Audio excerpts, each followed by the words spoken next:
The reviews and the grades are now in, and it seems like most of the experts in the draft community are giving Joe Hortiz rave reviews for his first draft class, and I tend to agree.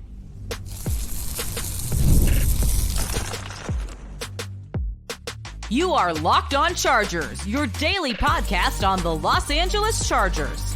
Part of the Locked On Podcast Network, your team every day. What is up, and welcome into the Locked On Chargers podcast. I'm your host, Daniel Wade, joined as always by my co-host, David Drogemeyer, and we've been covering the Chargers together now for 8 seasons, but this is our 6th year as the host of the Locked On Chargers podcast, bringing you your team every day. Thank you to the everydayers out there for making us your first listen today, and to make sure that you never miss the show, go subscribe to the Locked On Chargers YouTube channel and listen wherever you get your podcast from. David, what do we got today?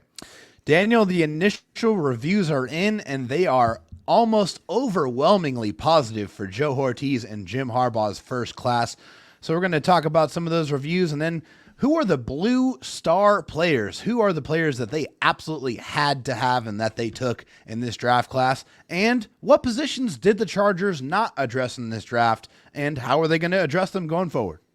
Yeah, and there's, a few of them, a couple of them we kind of saw coming, but there's definitely still some holes in this roster, which there was always going to be, given what the status and kind of the look of this roster was before they even got to the draft. But today's episode is brought to you by Monopoly Go.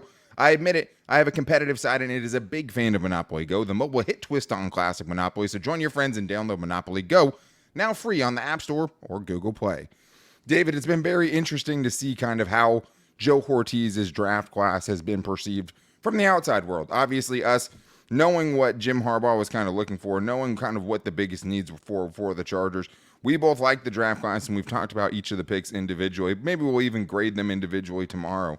But when you see what the other people, right, the Trevor Sickamas of the world, who was on our show, giving them the reviews that they gave them, it still feels pretty good. And this isn't something that happened every year under Tom Telesco. Tom Telesco obviously had a lot of big names in the first round and hit a lot of home runs there, but it was really what came after that ended up dooming the Chargers in so many seasons as far as their depth goes. So the Chargers did put together kind of a list of all of the different draft sites and what they gave the Chargers, and I'll just give a little taste of it here. Sports Illustrated, A. Trevor Sikkema, PFF, who is on the show, guest of the show, A. Danny Kelly, The Ringer, A. Nate Davis, A. Vinny Iyer from Locked On Dynasty, and also Sporting News, A. Cam Mellor from Pro Football Network, A-. Chad Reuter, NFL, A-. Chris Knox from Bleacher Report, A-. I mean, you can go on and on. You're not going to see many grades that were lower than that, and it makes sense to me. I mean, the Chargers got a lot of players that we really liked, but it is kind of nice to see the Chargers basked, in praise from the outside world, looking in at just what this all-important draft class was able to bring for the Chargers, because they really had to crush it, and it seems like the draft community agrees that they did. Yeah, and honestly, I think one of my favorite things just looking at those grades is looking at the top grades are great, but the bottom grades, the lowest grade that the Chargers were given was a B-. So that just goes to show you how unilaterally the Chargers draft was beloved by the experts. And I think one of my favorite reviews was from Nate Davis of USA Today. He said, maybe it was a microcosm of the new identity that they want to forge, but head coach Jim Harbaugh and GM Joe Hortiz didn't get cute in their first draft, steadily plucking quality players who address their needs in a windfall that should have this relative rebuild or retool well ahead of schedule. And honestly, I couldn't put it any better myself. I feel like that's exactly what they wanted to do. That's what they set out to do, and that's what they did. That's exactly kind of what we were hoping for, right? And I think when you get to see the draft as a whole, as opposed to just, reacting to Joe Alt versus Malik Neighbors, you can have a little bit more appreciation for just exactly how masterfully Joe Hortiz played the board. Yeah. Because that is the big thing. He looked at it in a very big picture sense, where he wasn't caught up in saying, okay, well, the Chargers have to get a wide receiver on round one. Obviously, we know now. They took 3 of them. But the reason that I would agree with these, and I would also give the Chargers draft class an A, is just because, where do you kind of look at this and say, okay, you don't understand it. You don't know why they took those kind of players. Yeah, the out of left field pick, right? Yeah, exactly. And I mean, when you're talking about the lowest grade they got was a B-. Renee Bugner on Twitter put out a post that was basically just a composite, took all of the different draft websites and put them all together. And I mean, I think there was 20 total, and the Chargers got 2 B-. 11 A-minuses or better. I mean, pretty much everyone loved what they did there, and the Chargers had the 7th best draft grade when you compiled all of the different teams together from all the different outlets. But like I was saying before, like the Joe Alt pick, we ended up coming around on it very early. Even that first show we did reacting to it, even when we were upset about them not taking someone like Malik Neighbors, it was still very hard to be mad about the prospect that was Joe Alt and the thought of him pairing with Rashawn Slater. But then when you see day 2, when you see them find a way to get Ladd McConkey, right? When you see the way that they said, okay, well, Ladd McConkey plus Joe Alt is going to be hard to beat with Malik Neighbors and then whatever tackles were available there left in the second round, right? They knew it was going to dry up quickly, and I thought they played that part of it masterfully, and they made sure they went up and they got their guy. So even though all these people are saying it, David, it's hard to disagree. Like if I look at this class, it's hard for me not to love it and hard for me not to think that it's maybe one of my favorite draft classes since we started covering this team, which I said before. 8 seasons we've been doing this. 7 Tom Telesco draft classes, but it does seem to me when I look at this, obviously you have to see how it turns out, but to me it feels different. It feels a level above what we've seen from this regime in the past. I completely agree, Daniel. And honestly, the reason for my belief in that is what they were able to do in the middle to late rounds. I mean, I think with Tom Telesco, we always knew that there was a pretty good chance that the first, second round picks were going to be pretty high quality picks. I mean, for the most part, whether he was just fell or in position to grab a great player or they, a great player fell to them or not. The middle rounds, that third round, you always figured there was going to be a curveball out of left field, a pick you just didn't understand, or, picks towards the later end of the draft, those 6th, 7th round picks that just felt like they never had any chance to actually make the roster. And it felt like a throwaway pick. I don't feel like you can sit here and look at any of these 9 picks and say that was a throwaway pick. Even their last pick of the draft, Cornelius Johnson, to me, feels like has a legitimate, real chance to make this roster. Yeah, I think he does. I mean, I straight up just think that he does. And the thing is like Tom Telesco, a lot of home runs, right? And we always talk about not enough singles and doubles. But the thing is, like, even look back at the second round picks, man. Like, how many really good second round picks were there? Thule, for sure, I feel good about. Asante, I feel good about. Yeah. I think Uchenna Nwosu turned into that eventually, right? He ended up being a good player and worth that pick. But there's also the Manti Te'os and the Jeremiah Tauchus. So I think that, like, picks 2 and 3, that, day 2 for Tom Telesco was just really, really hard to like in so many of those things. Yeah. And I mean, I joked about it, like, we knew the reach was coming in round 3 when it came around. But I think when you're looking at this, because so much of this is going to have to do with how much this coaching staff is able to get the most out of these guys, and we'll see if they're really good players. But the thing that's nice about it is it felt like there was a theme. It felt like this draft class had an identity, right? With Tom Telesco, too many times it just felt like a random collection of players, and there was no real theme to them. With Jim Harbaugh and Joe Hortiz, you felt that theme. Competitiveness, toughness, all of those things, and you can go down the list, and it feels like you could say that about pretty much every single guy they drafted. Yeah, I was going to say is, most of these picks are also from bigger schools too. That's true too. Yeah, like almost all schools. of them, obviously, everyone except for Kamani Vidal. Kamani Vidal, right? Yeah, coming out of Troy. Pretty much every single one of those other picks are from big schools that everybody knows about. The Notre Dames, the Georgias, the Alabamas, the Michigans, right? All of the schools that everybody knows. And, those players are playing at the highest level of competition of college football. They're battle tested. They're physical. They're tough. Every single one of these picks are tough, physical football players, and they have that right mentality that Jim Harbaugh and Joe Hortiz are looking for. Yeah, and when Joe Hortiz was asked about it, he said, one thing that I will say about all of them, they're multi-year starters, they're great character guys, and they're highly competitive players. So he's saying, hey, there is a theme here. And we always talk about, what is it going to look like? How does the transformation happen to make this look like a Jim Harbaugh type of a team? And this truly was a statement draft for them. This was a statement draft for this new regime to say, these are the kind of players we have now. And if you're not one of these kind of players, you're not a Charger. And you might be a really good player, but it might not be the right fit. And I loved the guys that they came away with. And I also had to think after, who were the blue star players? Because Joe Hortiz said that the Chargers got 3 blue star players, which is basically the cream of the crop of their scouting department and what they came together with as far as their favorite players. So we think we know who those 3 blue star players are. So we're going to talk about that and more in today's Locked On Chargers podcast. First, though, I need to tell you guys that we got to pause here to talk about Monopoly Go. I know what you're saying, flag on the play. You already talked about that, but there's just too much good stuff in this game. In Monopoly Go, you can team up with your friends for time tournaments when you work together to build up each other's boards. The more you win together, the more awesome prizes you unlock, and there's so much to get. Unique stickers you can trade with friends to complete albums for big prizes, cool new playing pieces to travel boards with, hilarious emojis for taunting friends when you smash their buildings or heist their vaults. Obviously, David has it. Me and my wife play it together all the time. We're not usually teaming up together. I'm usually trying to, heist their vault as far as my wife goes. But Monopoly Go also feels new and exciting every day with constantly changing tournaments and challenges. A ton include their own unique mini games like Digging for Treasure, and I love a good mini game, or Robot Pachinko. And there's also new timed events that help you win big, like massive multipliers for everything you win or rent frenzies. There's always something fun to discover in Monopoly Go, so get off the bench and go download it for free on Google Play or the App Store. Game on. David, one of the things that came out after the draft when Joe Hortiz was talking in his final press conference was the Blue Stars, which was something very interesting. I'm sure that maybe the Chargers had something similar to that under Tom Telesco. I'm not really sure. He wasn't very open about what the process was as far as how they went about it. Maybe it was Gold Stars or something like that. But we know now that Joe Hortiz basically does this.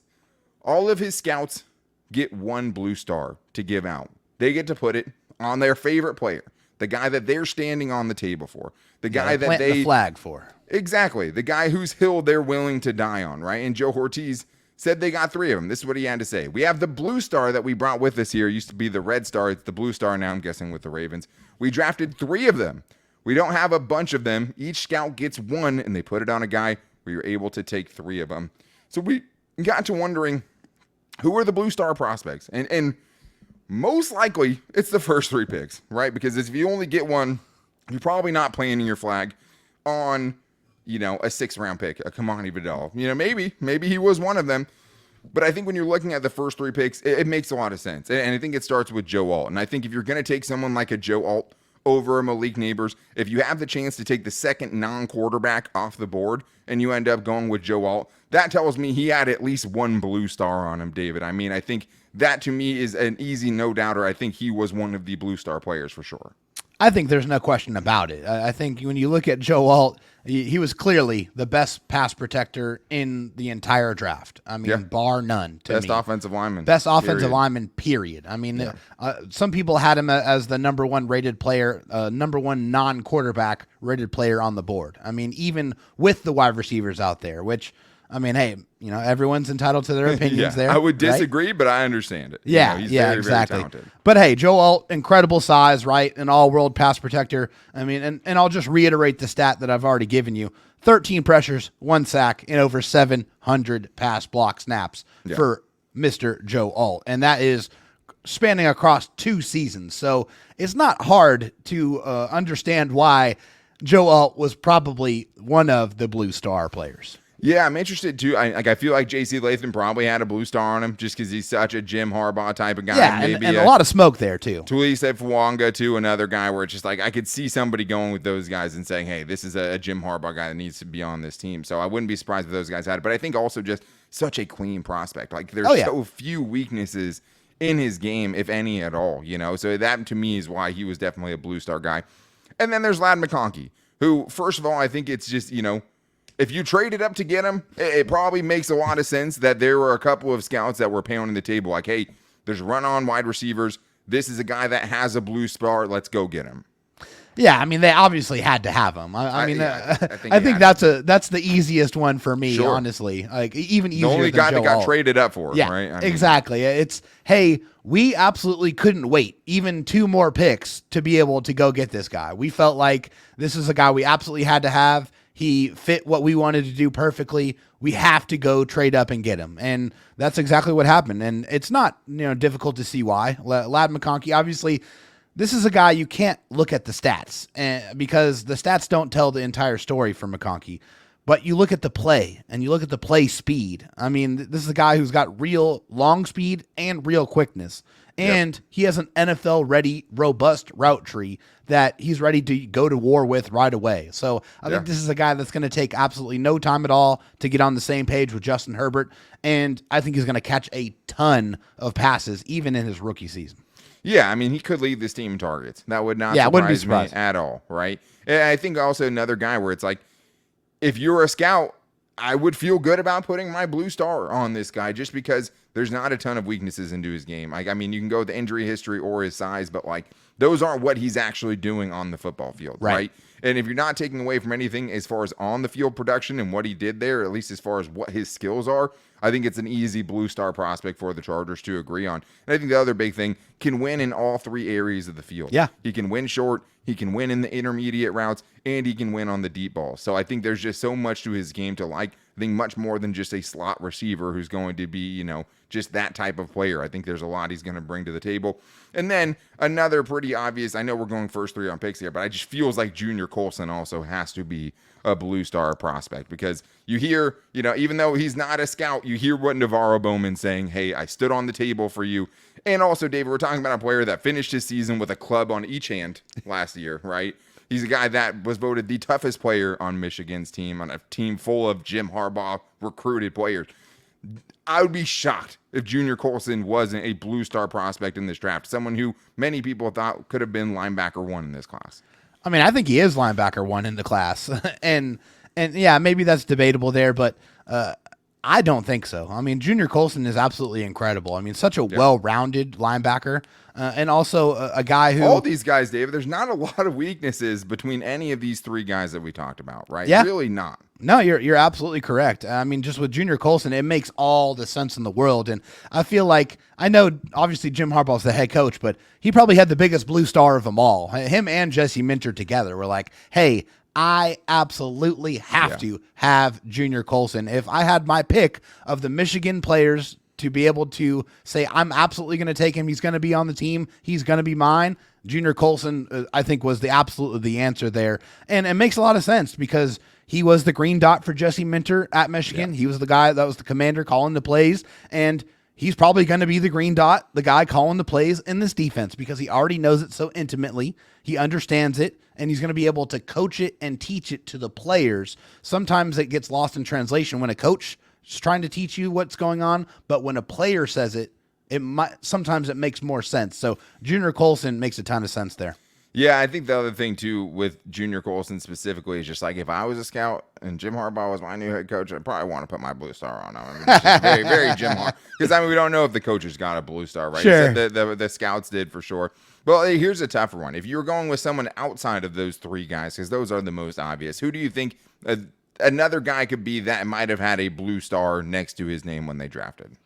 I know this might not make a lot of sense because he was the second of the corners that were taken, but I really feel strongly that Cam Hart could have been one of those guys just because he has such rare size. I mean, this is a corner that's 6'2" plus and can really, really run. I mean, I just feel like the size and the physicality could really, honestly be, one of the guys that, one of these scouts definitely stood on the table for. Yeah, I mean, I think as far as like a tools perspective, like I think you definitely could. I mean, the only thing I would push back on, obviously, besides the fact that they took a different corner 3 picks before, right. Obviously, it's just he's the one guy in this class where I didn't see the toughness as much. Like, I mean, I think when he made plays, he made the plays, and it wasn't necessarily like he shied away from contact. But to me, it was more like he didn't want to run into the contact with his hair on fire like a lot of the guys in this draft class did, right? And that's just one of the themes that we talked about with this tough team and the identity of this draft class, a draft class that has an identity.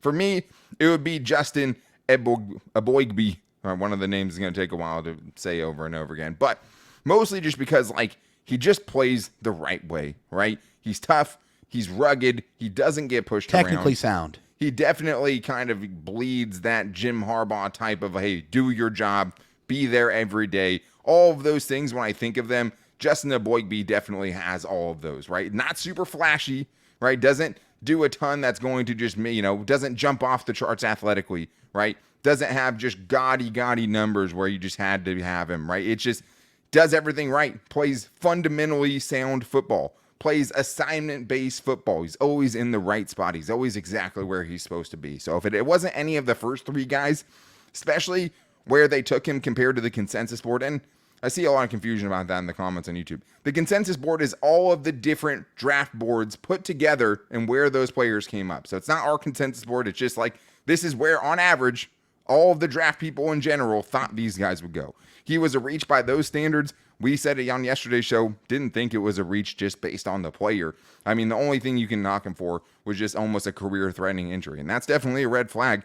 But as far as on the field goes, as far as the player I saw playing last year, I think he was a steal, and it's definitely someone that could have been given a blue star if it wasn't one of those first 3 picks. But one of the most important things, David, as important as who the Chargers drafted, is who they didn't draft and the needs they left unaddressed in this draft class because we knew they weren't going to be able to fill everything. So we're going to talk about all of those, including, I think, one that hurts the most, not potentially finding their center of the future and some of the other needs that they didn't address and more on today's Locked On Chargers podcast. First, I need to tell you guys about FanDuel because it's playoff time in the NBA, NHL. Baseball is also in full swing, and FanDuel is your place to bet on every game. Right now, new customers have one of the best deals going on because you can get $150 in bonus bets guaranteed. That's $150, win or lose. You place your bet, you lose $150 in bonus bets. Also, one of the things I love about FanDuel, you have to check out the Parlay Hub, where you can see what some of the most popular parlays are going out there and getting ridiculous odds. Not only do I like football, I like football as well. So if you guys want to get in on some of that action, big soccer games going on right now, you can take Real Madrid, Dortmund, Leverkusen, and Atalanta to all win on the money line. That means they just have to win the game at 421 to 1 odds. So those are the kind of things you can find on that parlay builder, as well as getting the live in-game betting as well. So bet on everything from slap shots, goals, home runs, or slam dunks, all in an app that is safe and secure and it's easy to use. What are you waiting for? Visit FanDuel.com/lockedon and make your first bet an automatic win. FanDuel, America's #1 sportsbook. David, let's talk about some of the needs the Chargers didn't address. And they had 9 picks, right? And not all 9 picks are going to be starters by any means. But we knew there was going to be some things that are left out. And I think when we're talking about the needs that they do have, the first one to me is actually center, which they have Bradley Bozeman. I'm feeling pretty good about Bradley Bozeman. It's just who they could have had in this draft class, and there's always going to be those guys, the guys that got away type of thing. But make sure everyone out there, you're checking out something that there's never been anything of its kind before. Locked On Sports Today, the 24/7 sports streaming channel where you get local experts covering their teams the only way that those teams should be covered, by people who are talking about and thinking about and writing about these teams every single day. So check out the Locked On Sports Today 24/7 streaming channel, the first of its kind, and subscribe to Locked On Sports Today. The biggest needs that weren't addressed, David, and it's weird to start with center just because it's like, you know, they have some guys there. They have Bradley Bozeman when they went and signed him. But to me, the reason it hurts is because this was a draft class, David, honestly, probably the best center draft class that we've scouted. I mean, it started out people saying it was a bad draft class, but obviously with Corey Linsley retiring, we were looking at a ton of centers. We watched a lot of guys, and it felt like this was a class where in the middle rounds, the Chargers might be able to secure a center that could potentially be their center of the future. Yeah, I mean, I think there were guys that were going in the 4th, even in the 5th round, that we felt like could come in and be a starter for your team and for this football team. And yeah, you look at the center position for the Chargers, it's Bradley Bozeman on a 1-year deal. It's Brendan Hymus, who started a couple of games at center after transitioning from tackle and guard and a couple of other positions. You know, he's been all over the place. And then, of course, you had, Jim Harbaugh saying that Jordan McFadden could potentially have some positional flex. That was interesting. Playing the center position as well, but there's just not a lot of experience there outside of Bradley Bozeman, and just not a lot of guys that you feel super comfortable with. It just felt like a missed opportunity there. Yeah, and I think the thing is like, obviously, there's the guys available in round 2, with the Chargers not going receiver in round 1. I'm glad that they took Ladd McConkey. I mean, same. Out of all of those guys, given what they did in round 1, he probably would have been my pick out of everyone available, even at that point. So, but I think you look, right? I mean, it's like, yeah, Zach Frazier, Jackson Powers-Johnson were both there. And that's sad because we are super high on both those guys. But then you look at, a Cedric Van Pran from Georgia, taken way later on. A Hunter Norzad, taken way later on. And it just felt like, even though it's not an immediate need, this is a draft class where on day 3, you could potentially find your center of the future. And they didn't go that way. I like all the picks they had, but not coming away with the center is, something that's like, maybe that was a missed opportunity there. Yeah. Maybe Bucky Williams, their undrafted free agent, will have something to say about it. I mean, he definitely looks the part and could follow on Bradley Bozeman's steps of being a ginger center. So I think another, position, David, let's get to these last ones quickly. Safety was one, right? You're still incredibly thin behind Derwin James and Alohi Gilman. I didn't think it was a super strong safety class overall. I talked to you about it. There was not a lot of guys we watched later on in the draft class I really liked at all. And so I was having a really hard time with that. So I understand it, but still a position of need, especially depth-wise, that you didn't fill. Yeah, obviously you feel good about who's at the top with Derwin James and Alohi Gilman, who got re-signed in this offseason here. But behind that, it's JT Woods, who didn't really see the field at all last year, and AJ Finley, who played kind of sparingly. And then mostly special teams. Yeah. Right, mostly special teams. And then they got a couple of guys they brought in as undrafted free agents in Akeem Dent from Florida State and Jalen Phillips from Clemson. So we'll see if they'll be able to make any noise at the safety position, but still feels very, very thin. Maybe it just wasn't a position that they really believed in this draft. And maybe one of the reasons they went out and so quickly got Alohi Gilman re-signed, just because because I think tight end, it kind of felt like the same vibe. But this is that position we talked about before the draft, David. I said, hey, if the Chargers go into this draft and don't get a tight end, it wouldn't really surprise me. Yeah. Because of the resources invested in it in free agency. And I think maybe the resources invested in it in free agency was kind of an indictment about how they felt about the draft class, right? Because it was a huge drop-off after Brock Bowers. Even with the safety class, there wasn't a ton of consensus on who the best safeties were in that class. But I think those signings really kind of told us how they felt about the tight ends in the draft class. And so I think the other thing here, as far as not getting a tight end, you signed Hayden Hurst, you signed Will Dissly, you even signed Ben Mason, right? Who they're saying is a fullback, tight end kind of hybrid. I think that Jim Harbaugh really wants Colston Loveland in next year's draft. We were talking about that. When you watch Cornelius Johnson, when you watch Blake Corum, right? When you watch Roman Wilson, all of these guys we had to watch for the Michigan players, there's one dude who kept standing out, number 18 on Michigan. He was not draft eligible next year. I would be very surprised if he wasn't very high up on the Chargers draft board, maybe even a blue star prospect as we head into the 2025 draft class. Dan, he just pops off the tape, bro. He's one of those guys that you just see when you're watching other players. You're like, oh, who's that? Who's that guy? I want to see, is he available? Can we get him? He's just making catches and making plays all over the field. I think one last position I might throw in there is probably edge. I agree. That's the last one I have. Probably the last one that they didn't get a chance to address, but obviously the Joey Bosa, Khalil Mack, fantastic, but getting up there in age, injury issues, concerns there. We love Thule. I think Thule's in for a big year here, but behind that it's Chris Rumpf and then Andrew Farmer and Brevin Allen, a couple of guys that played very sparingly or was on the practice squad for most of the season. Yeah, 100%. And the thing a lot of people forget too is just Thule's under contract through 2026, Joey Bosa under contract through 2025. So it's worst case scenario, you still have Thule and Bosa, and obviously Bosa, we'll see how he plays and how often he can stay on the field. Yeah. But in a vacuum, that's better than most edge, rooms in the NFL. No question. When they're healthy. So it would have been nice.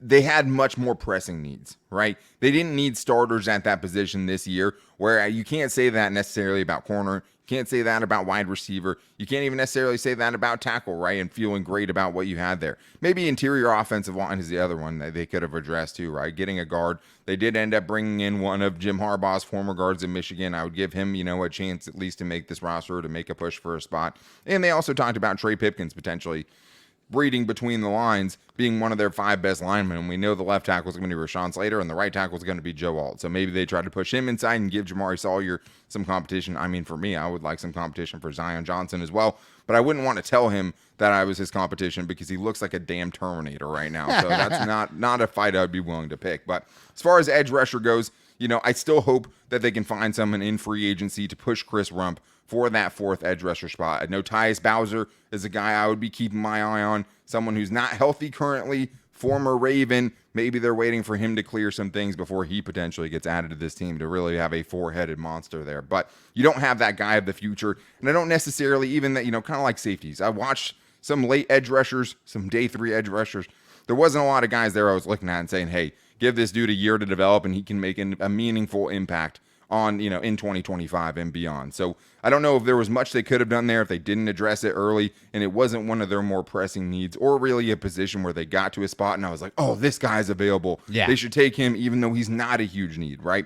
So I think that kind of is why they didn't address some of these positions. So some got away. We love this draft class, obviously, but they were never going to be able to fill all of their needs. But the one thing we do love about it it has an identity. There's a common theme. There's a common thread through all these guys, and the common denominator is toughness in Jim Harbaugh type of football. So I love what they were able to do, and I love individually most of these picks as well. But I do want to get into some draft grades, so maybe we'll do that tomorrow, where we go through all 9 picks and give each of them a draft grade so we can keep this draft talk talking, because I could keep talking about this draft class for the next 3 weeks. We'll see if you guys want that, if you want us to keep talking about the draft for 3 weeks. But I really, really like what the Chargers were able to get done as I see this thing as a whole. So make sure you guys are back here tomorrow for some draft grades.